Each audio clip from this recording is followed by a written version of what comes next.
ఉండవలెను. First point ఇది. పరమాత్మకు అవిష్గా సమర్పణం అయ్యారా? ప్రశ్న. మనస్సులలో ఇప్పుడు ఎలాగొచ్చిందంటే అండి, ఆత్మకు పరమాత్మ, పరమాత్మకు ఆత్మ రెండే ఉన్నాయి. ఇంకా ఈ రెండోది లేదు, రెండో వ్యవస్థ లేదు ఇక్కడ. ఈ రెండో వ్యవస్థను మధ్యన పౌరాణికులు కల్పించారు. ఆత్మకు పరమాత్మకు మధ్యన ఈ రెండో వ్యవస్థ ఏమిటి అనేటప్పటికీ, జీవుడు శరీరాన్ని ధరించిన తర్వాత జీవుడికి జీవనోపాధికి కావలసినటువంటి ఐశ్వర్యాన్ని ప్రాప్తింపజేసుకోవడానికి, జీవితాన్ని సుఖ సంపదలతో, సంతోషములతో, ఆనందమైన జీవితం సాగించడానికి మధ్యన క్రియేట్ చేశారు దేవతలని క్రియేట్ చేశారు. దేవతలను క్రియేట్ చేసి దేవతారాధన అనేటటువంటి విధానం ఒకటి మళ్ళీ చొప్పించారు. ఆత్మకు పరమాత్మకు మధ్యన దేవతారాధన, మూర్తి ఆరాధన, ప్రకృతి ఆరాధన అనేటువంటి చొప్పించి ప్రజలని ఇటువైపు డైవర్ట్ చేసి వీళ్ళ జీవనోపాధికి అనేక విధములతో కూడినటువంటి సెంటిమెంటల్స్ని కూడా కలిపి, మీరు ఈ ఆరాధనలు చేస్తే, మీరు ఈ నోములు చేస్తే, మీరు ఈ వ్రతములు చేస్తే, మీరు ఈ పూజలు చేస్తే, నిత్యకృత్యముగా ఇవన్నీ మీరు చేస్తూ వస్తుంటుంటే ఈ జీవనోధారాలు సాగిపోతాయి, సుఖ సంతోషాలతోటి, ఐశ్వర్యంతో ఆనందమైన జీవితం సాగిస్తారు అని మధ్య చొప్పించారు పౌరాణికులు. ఈ మంత్రం దగ్గరకు వచ్చి చూస్తే ఏం చెప్తున్నాడు? ఉపాసకుల ఆత్మ సమర్పణ రూప భవిష్యుల కేంద్రమై ఉన్నాడు ఆయన. నువ్వు ఏమి సమర్పిస్తున్నావో అన్నిటికీ కేంద్రం ఆయన అయి ఉన్నాడు. అలాంటి కేంద్రమే అయి ఉండినటువంటి ఆ పరమాత్మకు నీవు అవిశ్వర రూపంలో నువ్వేం అర్పిస్తున్నావు? ఓ దేవుడా అని చెప్పేసి మీ మతులకు తోచినది, మీ బుద్ధులకు తోచినది, మీ పౌరాణికులు చెప్పినది, వాడు చెప్పింది, వీడు చెప్పింది, మీరు అవన్నీ చేసుకుంటూ పోతుంటుంటే మీ లక్ష్యం దెబ్బతినేస్తుంది. మీ గమ్యస్థానం అడ్రస్ లేకుండా పోతుంది. మరి జీవితం ఏమైపోతుంది? జన్మ ఏమైపోతుంది? ఈ స్థానంలో జన్మించారు, ఈ స్థానంలోకి వస్తే మరణిస్తారు. ఈ మధ్య సమయం అతి కొద్ది సమయమే జీవితము. ఈ కొద్ది సమయం జీవితంలో నిద్రపోతుంది. మీ జీవన విధానానికి, సంపదలకు, ఐశ్వర్య, జీవనోపాధికి కావాల్సిన వ్యవహారాలతో మరి సమయం పోతుంది. ఇక మిగిలిన సమయం ఏది? మీరు ఏ సమయములలో మీరు పరమేశ్వరునికి సంపూర్ణ సమర్పణం అవుతున్నారు? అవిష్యుల రూపంలో అసలు ఆయననే మీరు కేంద్ర స్థానంగా పెట్టుకున్నారా? ఇది కావాల్సిందండి.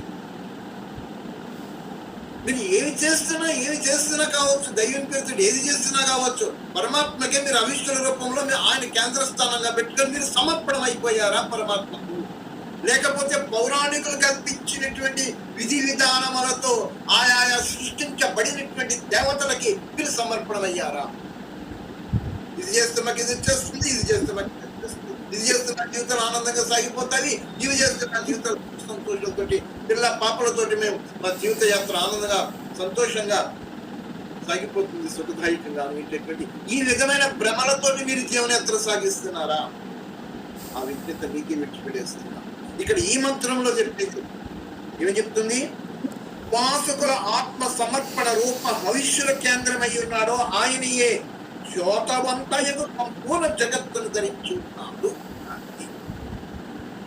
పరమాత్మ సంపూర్ణముగా ఈ వ్యవస్థని, ఈ సృష్టి అంతటని కూడా ధరించి ఉన్నాడు.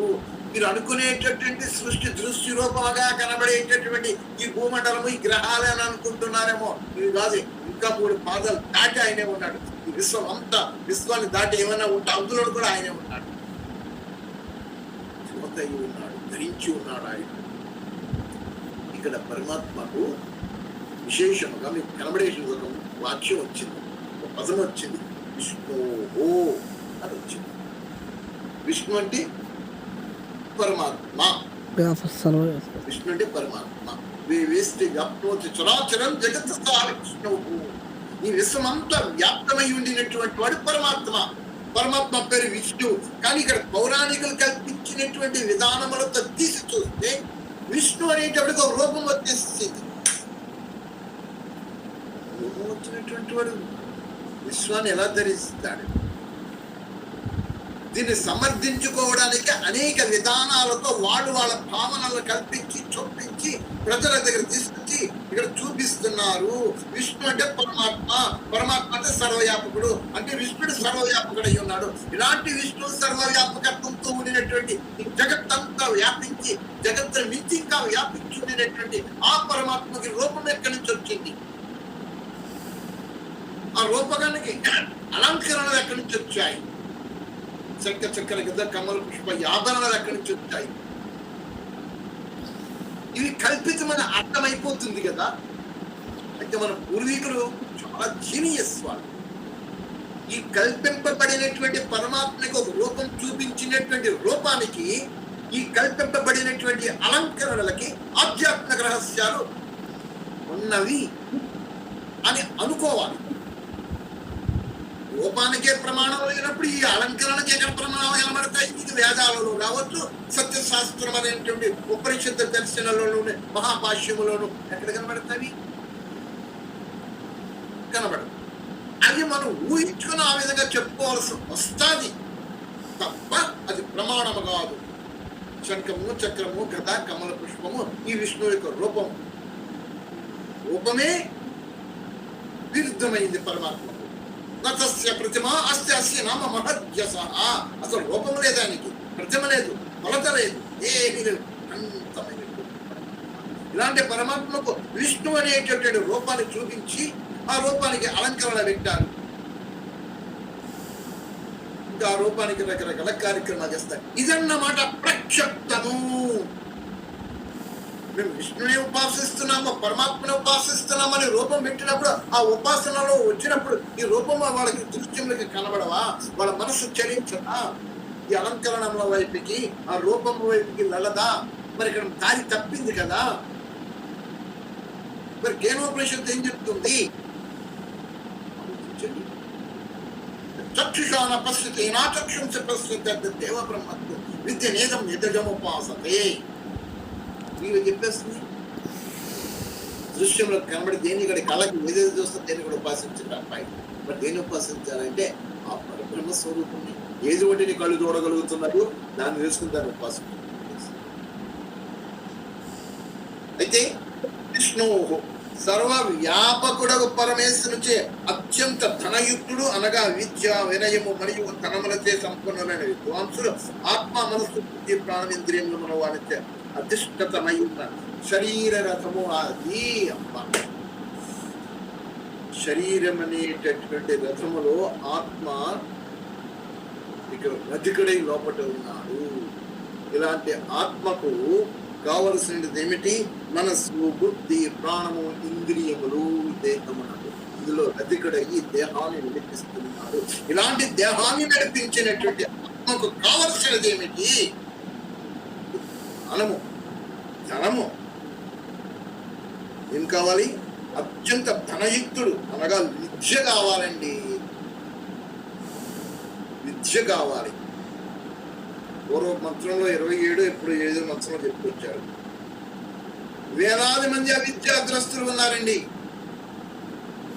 పెద్ద పెద్ద పాండిత్యులు సంపాదించుకుని స్కాలర్స్ గా చెప్పుకొనబడేటటువంటి వారు కూడా దేనికి లోబడిపోతున్నారో, దేనికి భయపడుతున్నారో, యథార్థ సత్యాన్ని సత్యముగా ప్రజల మధ్యకి తీసుకుని వెళ్లకుండా వేద విరుద్ధమైన నిషిద్ధమైనటువంటి వచనములతో, వాళ్ళ వాణులతో జ్ఞానం బోధిస్తున్నారండి, ప్రవచనాలు చేస్తున్నారండి.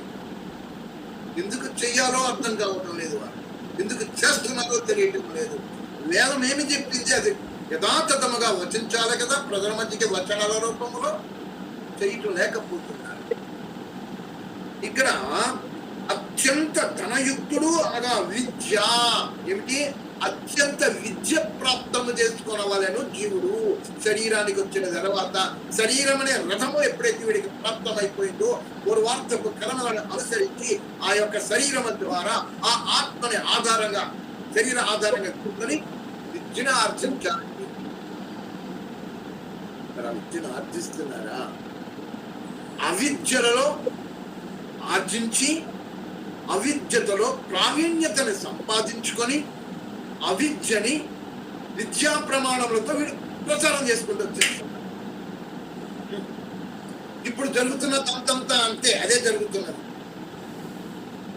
అవిద్యలలో ప్రావీణ్యతను ఏంటి అవి అవిద్య అంటున్నారు ఏంటండి మీరు? అవిద్య మరి మీకు చేసిన ప్రమాణము కాదా? తీయండి బయటికి, రండి బయటికి, రండి తీయండి బయటికి. వేద ప్రమాణములతో పరమేశ్వరుడిని ఎవరైనా ఉపాసిస్తున్నారా? ఉపాసన అయ్యేటప్పటికి మీరు చేసే తంతు ఉపాసన కాదు. మీరు చేసేటటువంటి దైవం పేరుతో ఈ తంతు ఏదైతే మీరు చేస్తున్నారో ఇదేది ఉపాసన కాదు. ఉపాసన అనేటప్పటికి ఒక్కటే ఉపాసన, సార్వభౌమ వ్రతమే ఉపాసన, అంత మించి ఉపాసన లేదు. మరి అలాంటి సార్వభౌమ వ్రతాన్ని మీరు ప్రజల మధ్యకి తీసుకొచ్చి చేపిస్తున్నారా? అది నిజమైన ఉపాసన. దీని బయటికి రండి, అన్ని వేదాలు వచ్చి బయటికి రండి, చూపించండి వేదాలలో ఎక్కడైనా ఉందేమో మీరు చేసే తంతు. అందుకే అన్నాడు అత్యంత అధికమైన విద్యని, అత్యంత అధికమైన ధనము అంటే ఏమన్నా వివరణ ఇస్తున్నాడు. అత్యంత అధికమైన ధనము అనగా విద్య. విద్యను మించిన ధనము లేదు. విద్య అంటే అన్ని ప్రాప్తమైపోతాయి. ఇలాంటి విద్య శూన్యతతో అవిద్య యొక్క ప్రమాణములతో ఇప్పుడు చేస్తున్నారే, దేవుడి పేరుతో మీరు రకరకాల కార్యక్రమాలు చేస్తున్నారే, అనేక వ్రతములు చేస్తున్నారే, అనేక నోములు చేస్తున్నారే, ఇవన్నీ వేదాల్లో ఉన్నవా? ఇవన్నమాట అవిద్య ప్రమాణంతో కూడినటువంటి. అందుకే ముందు మంత్రి 28వ మంత్రంలో చెప్పాడు, వేలాది మంది అవిద్యాగ్రస్తులు ఉన్నారు, వారందరికీ విద్యా ప్రాప్తిని కలిగించండి. కదలిక రావటం లేదా? మీ హృదయాలలో నుంచి, మీ ఆత్మలలోంచి చైతన్యం రావటం లేదా? ఎందుకు అలాగే స్టికాన్ అయిపోయారు దాని మీదనే? ఇదే సత్యము, ఇదే సత్యము అనే అసత్యాన్ని అవిద్యను పట్టుకొని దాన్ని శిరోధార్యం చేసేసుకొని దానితోనే జీవనయాత్ర సాగిస్తున్నారే. పరిశీలించరా ఎక్కడికి తీసుకుపోతుంది? నేను ఒక విమర్శన కాదండి, మీకు సత్యం చెప్తున్నాను. నేను ఒక నోముని చూసానండి, ఒక వ్రతాన్ని చేశానండి, నాకు లక్ష్మీ ప్రాప్తమైపోతుంది. లక్ష్మి అంటే ఏంటి? సంపద. లక్ష్మి అంటే ఐశ్వర్యం. లక్ష్మి అంటే పరమాత్మ. మీరు వ్రతమును ఆచరిస్తే ఒక అర్థంలో మీకు ఐశ్వర్యము, సంపద వచ్చిందా? ఎన్ని సంవత్సరాల నుంచి మీరు వ్రతములు చేస్తున్నారు, ఎన్ని సంవత్సరాల నుంచి మీకు వ్రతములు జరుగుతున్నప్పుడు మీకు ఐశ్వర్యం ప్రాప్తమైపోయింది. ఆ చేస్తున్నంత సేపు ఆ ఆనందంతో, ఆ తృప్తితో, సంతుష్టతతో మీరు ఆ వ్రతాన్ని శ్రద్ధాభక్తులతో మీరు చేస్తున్నారు. కొంత ధనాన్ని వ్యయం చేసుకొని ఆ రోజు అయిపోయింది. 2వ రోజు, 3వ రోజు, 4వ రోజు మరి మామూలు పడిపోతుంది, మరి మామూలుగా సాగిపోతున్నాయి. ఆ సంవత్సరం మీకు సంపదలు ఏమైనా ప్రాప్తమైపోయా? మీరు ఉన్న స్థితి నుంచి ఉన్నతమైన స్థితికి ఎదిగిపోయారా? మళ్ళీ సంవత్సరం చూపడిపోయి మళ్ళీ చేస్తున్నారు. లేదా ఏదో ఒక పెద్ద విశేషణమైనటువంటి ఒక నోముని మీరు స్వీకరించి ఈ నోము చేస్తే నాకు ఇన్ని రకాలు వచ్చేస్తాయి అని కామ్యకరంతో నోము చేస్తారు. ఏమన్నా చెయ్యొద్దని అనటం లేదు, గుర్తుపెట్టుకోండి. మీరు చెయ్యండి, కానీ చేసేటప్పుడు ఏదైతే మీరు చేస్తున్నారో అక్కడ మీరు ధర్మనిష్టతో, సత్యంతో మీరు చేస్తున్నారు కదా, దానికి ఫలం ఉంటుంది. అక్కడ ఏం జరిగింది? కర్మ శ్రేష్టమైనది. కర్మ, మీరు చేసిన కర్మ శ్రేష్టమైనది, కానీ క్రమము తప్పి ఆరాధిస్తున్నారు. అక్కడ ఇంకోటి జరిగింది, జ్ఞాన శూన్యత జరిగిపోయింది. 2 విషయాలు వచ్చాయి మీకు అక్కడ. ఒకటి కర్మ శ్రేష్టమైంది, జ్ఞానం శూన్యమైపోయింది. జ్ఞానము శూన్యమైనప్పుడు చేసే కర్మ అక్కడ శ్రేష్టమైంది. ఆ కర్మ కూడా అవిద్యుతతో యొక్క ప్రమాణంతో కర్మ జరిగింది. మరి ఆలోచించాలి కదా. ఈ ముందేమన్నాడు ఒకసారి ఆలోచించండి. ఉపాసకుల ఆత్మ సమర్పణ రూప హవిష్యులకు కేంద్రమై ఉన్నాడు ఆయన. మరి ఇక్కడ మీరు కర్మశ్రేష్టంతో మీరు ఏదైతే నోము గాని వ్రతం గాని ఈ కార్యక్రమాలు చేస్తున్నప్పుడు అక్కడ ఆత్మరూప సమర్పణతో కేంద్రమై ఉన్నప్పుడు ఆ పరమాత్మకు మీరు ఈ నోము గాని ఈ వ్రతం గాని మీరు చేస్తున్నారా? ఇంక పెట్టి చూడండి, పరిశీలించండి. ఏమిటండి మీరు చేసే కార్యక్రమాలు, మీరు చేసే నోములు, మీరు చేసే వ్రతాలు, మీరు చేసే పూజలు? ఇక పాశ్చాత్య మతాల గురించి మనకు అనవసరం, పక్కన పెడద్దాం. మన దగ్గరికి వచ్చి చూసుకుందాం. ఇంకేంటంటే మనది వేదభూమి, జన్మకు జ్ఞానానికి జన్మస్థానము. ఆ పరమేశ్వరుడు ప్రసాదించినటువంటి దివ్యమైన వేదము మన దగ్గర ఉన్నది. సర్వ విధాల వేదవరణ ప్రకాశం ప్రఖ్యాతపరుచుకుంటూ సర్వ విధాల దిశల వ్యాప్తి చేస్తూ వేద జ్ఞానాన్ని చెప్పుకుంటూ రావాలి. కానీ అవిద్యా ప్రమాణంతో కూడినటువంటి జ్ఞానముని మీరు ప్రచారం చేసుకుంటూ వెళ్ళిపోతున్నారే, అందులో నిష్ణాతులు అయిపోతున్నారే. దానివల్ల ఏం జరిగింది? కర్మశ్రేష్టమైంది అంతే. జ్ఞానం వచ్చినప్పుడు శూన్యమైపోయింది. జ్ఞాన శ్రేష్టతముతో కర్మని కూడా కలిపి ఈ రెండింటినీ మీరు చెయ్యండి. ఇప్పుడు కర్మని శూన్యమైపోతుంది. అప్పుడు మీ లక్ష్యానికి చేరుకుంటారు, మీ లక్ష్యానికి గమ్యానికి చేరుకుంటారు. ఎవరైతే, అయ్యా సుబ్బయ్య గారు, ఎవరైతే ఈ విధమైనటువంటి అత్యంత అధికమైనటువంటి ధనము అనగా విద్య, ఆ విద్యే బ్రహ్మజ్ఞానము, అలాంటి విద్యని ఆర్జన చేసి విద్య ప్రమాణములతో ఈ కర్మలు చేస్తూ వస్తుంటారో వారికి బ్రహ్మ వర్చస్సు వస్తుంది. బ్రహ్మ వర్చస్సు అంటే బ్రహ్మ జ్ఞానమును ప్రాప్తం చేసుకుంటారు. అంతేగాని బ్రహ్మ వర్చస్సు అంటే ఈ మొక్క మీద చల్లగా వెనక ప్రకాశం వచ్చేది కాదు, జ్ఞానముతో ప్రకాశింపబడుతూ ఉంటున్నారు. విద్యా జ్ఞానముతో, బ్రహ్మ విద్యా జ్ఞానముతో వాళ్ళ వర్చస్సు దీప్యమానమయ్యి జ్వాలమానమై ఈ విశ్వం ప్రపంచమంతా వ్యాప్తమవుతూ వస్తుంది. అదండి బ్రహ్మ వర్చస్సు. అదండి భవిష్య ఆత్మరూపంలో భవిష్య పరమేశ్వరుడు సమర్పించుకోవడం. ఏం చేస్తున్నారు?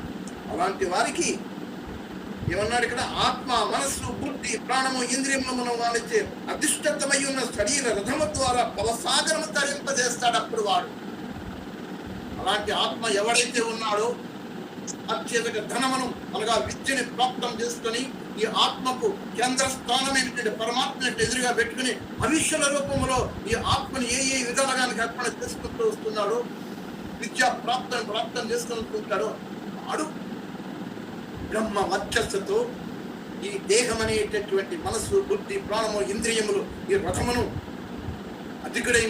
రథికుడైనటువంటి ఆ ఆత్మ ఉంటూ ఈ భవసాగరాన్ని వీడు దాటగలుగుతాడు. వాడిని బ్రహ్మ వర్చస్సు అని చెప్పడం జరుగుతుంది. అది సార్ సుబ్బయ్య గారు. బ్రహ్మ వర్చస్సు జీవాత్మకు వస్తుంది. మరి పరబ్రహ్మని పొందడం అంటే ఏమిటి? అప్పుడు వీడే పరబ్రహ్మను పొందుతాడు. ఎవరు? ఆత్మ. జీవాత్మ అంటే శరీరం వచ్చింది. బ్రహ్మ వర్చస్సు దేనికి వస్తుంది? జ్ఞానానికి బ్రహ్మ వర్చస్సు. ఆత్మకు రాదా? మీరు లాజిక్ గా అడుగుతున్నారు తప్ప అర్థం చేసుకోవడం లేదా? లేదు, అర్థం చేసుకుంటాను. ఆత్మ ఏమైంది? శరీరం అయింది. రెండు కలిపితే జీవాత్మ అయింది. శరీరంతో ఉన్నప్పుడు జీవాత్మ అంటారు. జీవాత్మ ఉన్నప్పుడు, శరీరం ఉన్నప్పుడు జ్ఞానం ఏది ప్రాప్తం చేసుకుంటుంది? ఇంద్రియాలు ప్రాప్తం చేసుకుంటావా? ఇంద్రియాల ద్వారా ఆత్మ ప్రాప్తం చేసుకుంటారు. ఆత్మ బ్రహ్మ వర్తిస్తూ ఉంటుంది, జ్ఞానంతో విరాజిల్లుతుంటుంది ఆత్మ. మరి ఆత్మకి ఏం అంటదని చెప్తారు మనం? అది ప్యూరు, అది ఏమనుకుంటూ అంటదని వినండి. ఈలాంటి దివ్యమైనటువంటి మహోత్కృష్టమైనటువంటి అత్యంత ఘనమైనటువంటి విద్య ఈ ఆత్మ ప్రాప్తం చేసుకుంటుంది. ఎక్కడ ప్రాప్తం చేసుకుంటుంది? మొత్తం ఈ విద్య వ్యవస్థ అంతా కూడా మనస్సు అనేటటువంటి చిత్తంలో రికార్డ్ అయితే ఆత్మలు ఉండిపోతాయి, మనసులో ఉండిపోతాయి. మనసులో అవిద్యతో ఉండినటువంటి సంస్కారములు, అవిద్యతో ఉండిన బలహీనతలు ఇవన్నీ తొలగిపోయి మనసు శుద్ధమైపోతుంది. జ్ఞాన ప్రకాశం. అలాంటి జ్ఞాన ప్రకాశంతో మనస్సుని ఎవరైతే తయారు చేసుకుంటూ వస్తుంటారో అలాంటి వారు ధరించగలుగుతారు భవసాగరాలు. లేదా ఆ మనస్సులో ఈ యొక్క సంకల్ప వికల్పములతోటి, సంస్కార బలహీనతలతోటి జీవనయాత్ర సాగించేటటువంటి వాడు ఈ మనస్సు ఈ విధంగానే పరిభ్రమకు తీస్తూ మన భవసాగరంలో తీసుకుపోతుంది. ఎవరైతే మనస్సుని ఈ విధంగా శుద్ధం చేసుకుంటారో, ఆ శుద్ధమైనటువంటి మనస్సులో దివ్య జ్ఞానాన్ని ప్రాప్తం చేసుకుంటారో అలాంటి వారే ఈ భవసాగరం దాటుతారు. అదే దాన్నే బ్రహ్మ వర్చస్సు అంటారు. చెప్పండి సార్.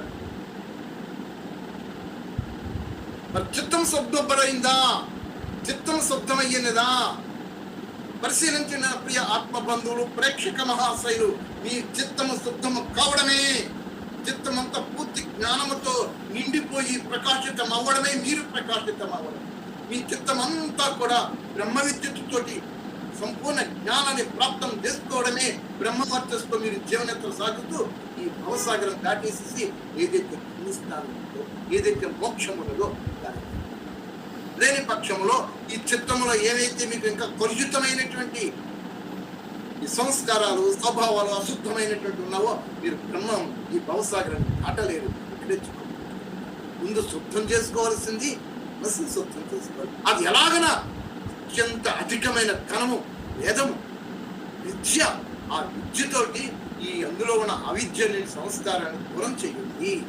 అంతేగాని దైవం పేరుతో మీరు చేసేటటువంటి ఈ రకరకాల తంతు కార్యక్రమాలతో మీ మనసు ఎన్నటికీ శుద్ధం కాదు, కూరుకుపోతుంది.